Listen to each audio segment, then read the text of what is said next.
क्यों मेरे पीछे पड़ी हो? छोड़ो ना मुझे, खत्म करो बात। जाओगे सब। मेरे पीछे पड़ी क्यों हो बार बार? मैंने कहीं दूसरे से हूँ, मेरी शादी हुई तो कौन पड़ेगा? मैं नहीं पढ़ूंगी तो कौन पड़ेगा? शादी होती है तो तलाक भी होता है। दे देंगे तुमको बहुत जल्दी इंशाल्लाह, परेशान मत हो। जो उखाड़ लूंगा उखाड़ लेना, जो उखाड़ लूंगा उखाड़ लेना, जो उखाड़ लूंगा उखाड़ लेना। बहुत बार मैं रोई, लेकिन मेरी बात नहीं वो सुनी। बोले कि मैं तुम्हें तलाक दूंगा, कभी भी दूंगा। काबा शरीफ से बोले, मेरे पास ऑलरेडी रिकॉर्डिंग भी है। बोले दूंगा तो दूंगा, लेकिन मैंने कहा कि मेरे 3 बच्चे कहाँ जाएंगे? अगर तलाक दोगे तो हम कहाँ लेके जाएंगे? बोले मेरे बच्चे दो। तो मैं बोले कि कोई माँ नहीं रह पाएगी बच्चे बिना। लेकिन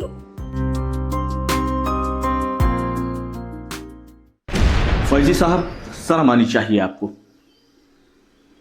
आपको समाज से माफ़ी मांगना चाहिए। चंद पैसे आ जाने से, बड़ी शोहरत मिल जाने से आप अपनी फैमिली को ही भूल गए। आप अपनी उस बीवी को छोड़ दिए जो 3 बच्चों की माँ है। दुनिया आपको क्या समझ रही थी और आप क्या निकले? नहीं, कोई लड़ाई नहीं हुई थी। वो खुद मुझसे रास्ता छोड़ दी बात करने के लिए। हज पे गए और हज के बाद मैंने जब वहाँ मक्का शरीफ में पहुँचे तो मैंने फ़ोन लगाया, कई बार लगाए। वो बहुत टेंशन में थे। किसी बस्ती में किसी लड़की से भगा कर शादी किए थे, तो उसी का मैटर चल रहा था। तो वो बहुत ज़्यादा उससे मतलब झगड़ा लड़ाई हुई। वो तलाक मांग रही थी, तो उसको भी तलाक दिए मेरे सामने। और उसके बाद वो बहुत बोले कि मैं बहुत टेंशन में हूँ, ये हूँ, मैं डिप्रेशन में हूँ, मैं उससे बहुत इश्क करता हूँ। मतलब ऐसे कई लड़कियों से वो राब्ता करे, शादी करते हैं, छोड़ देते हैं। मोहम्मद अली फैजी की बीवी कहती है कि हमारे दरमियान सीधे कोई लड़ाई नहीं हुई थी। उन्होंने खुद मुझसे बातचीत बंद कर दी और हज पर चले गए। उन्होंने बस्ती जिले की किसी लड़की को भगाकर निकाह किया था, जिसका मामला चल रहा था। उस लड़की से उनका काफ़ी झगड़ा हुआ। वो तलाक मांग रही थी, उन्होंने मेरे सामने ही उसे तलाक दे दिया। इसके बाद उन्होंने मुझसे कहा कि वह बहुत परेशान हैं क्योंकि वह उस लड़की से बहुत इश्क करते थे। उनका पहले भी गोरखपुर की किसी लड़की के साथ ऐसा ही चक्कर चल रहा था। वह लड़कियों से बात करते थे, निकाह करते और फिर छोड़ देते हैं। गोरखपुर से मतलब ऐसे ही काम चल रहा था उनका, किसी लड़के से बात कर रहे थे।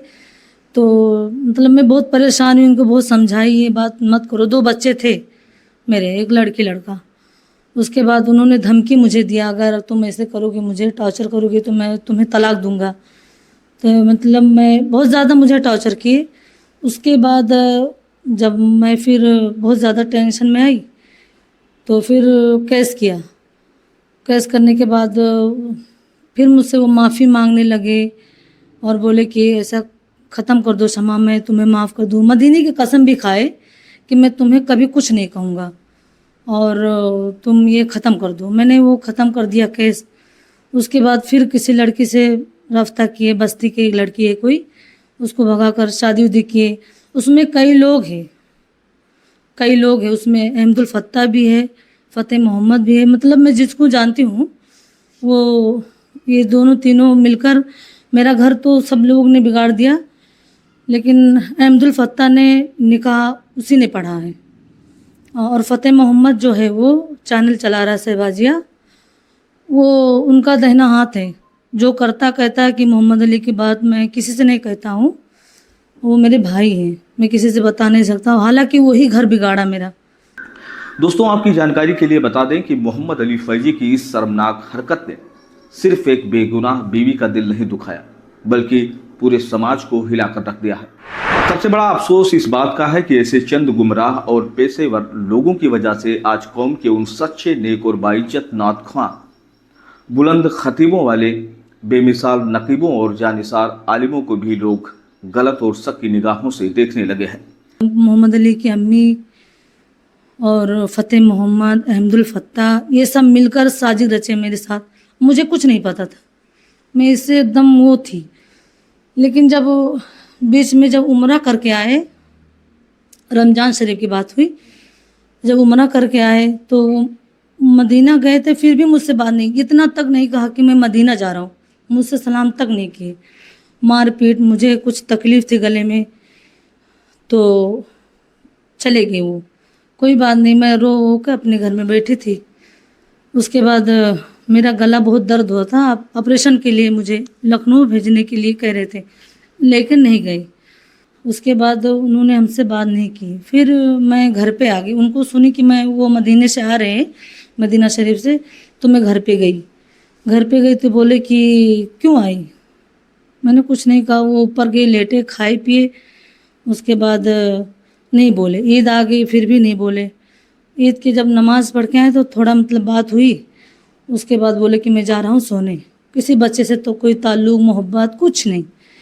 और वही सी लड़की का मैटर कोई था, वो जहाँ बस्ती की लड़की थी, तो वो उससे निकाह किए थे। फिर उसके बाद वो लड़की खुद शादी कर रही थी, कहीं शादी कर रही थी। तो ऐसे से बात होने लगी। बताया, फ़तेह मोहम्मद ने बताया कि वो लड़की दूसरी शादी कर रही है और तुमसे ऑलरेडी निकाह हुआ है।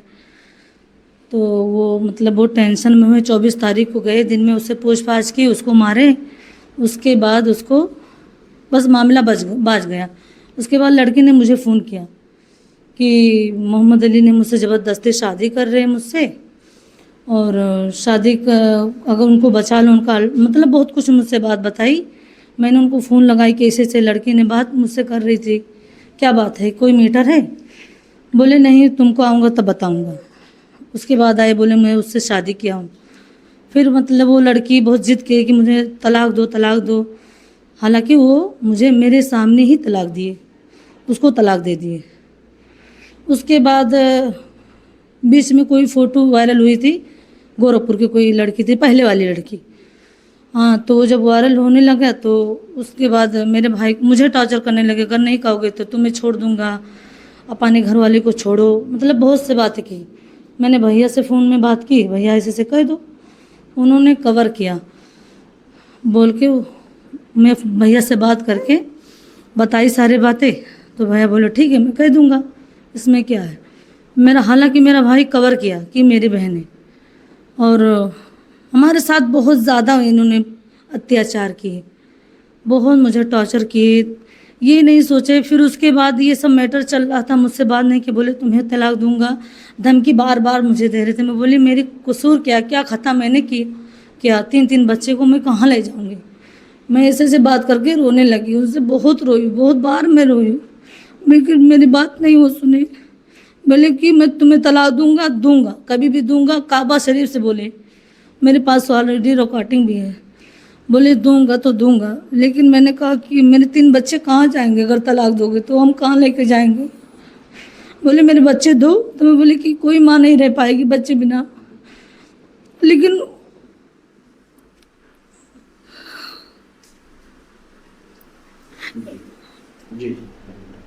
पूरी साजिश में कई लोग शामिल हैं, जिनमें अहमदुल फत्ता और फ़तेह मोहम्मद का नाम सबसे पहले लिया जा रहा है। अहमदुल फत्ता ने ही उनका यह निकाह पढ़ाया, जिसका वो वीडियो जल्द ही आपके सामने आने वाला है। फ़तेह मोहम्मद जो शहबाजिया नाम से एक यूट्यूब चैनल चलाता है, उनका दाहिना हाथ है।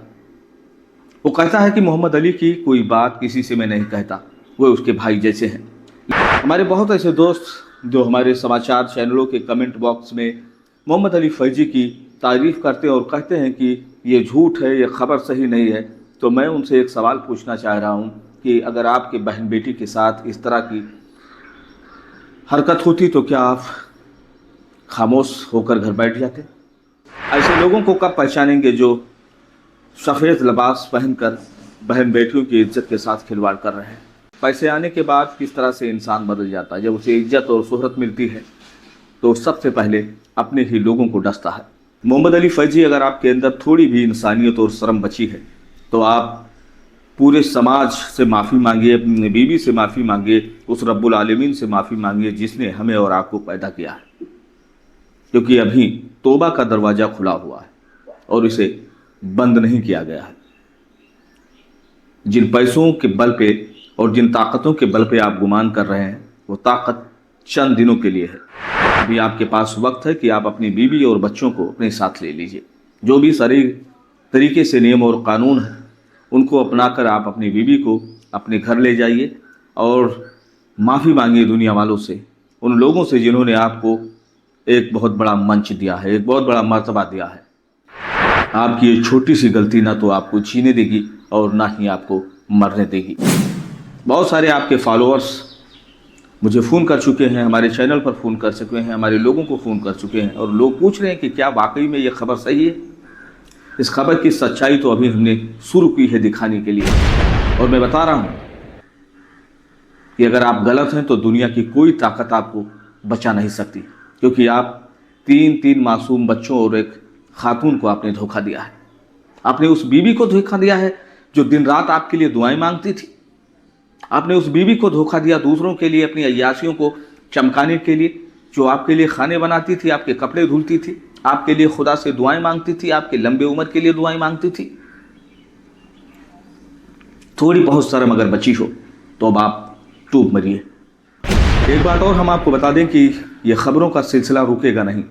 हम उस वक्त तक इस खबरों को चलाते रहेंगे, दिखाते रहेंगे, जब तक कि उस खातून को इंसाफ नहीं मिल जाता। दोस्तों, ये खबर अगर आपको अच्छी लगी हो तो लाइक करें, नहीं तो डिसलाइक करें, क्योंकि आप देख रहे हैं इंडिया टाइम्स ऑफ रीसेंट।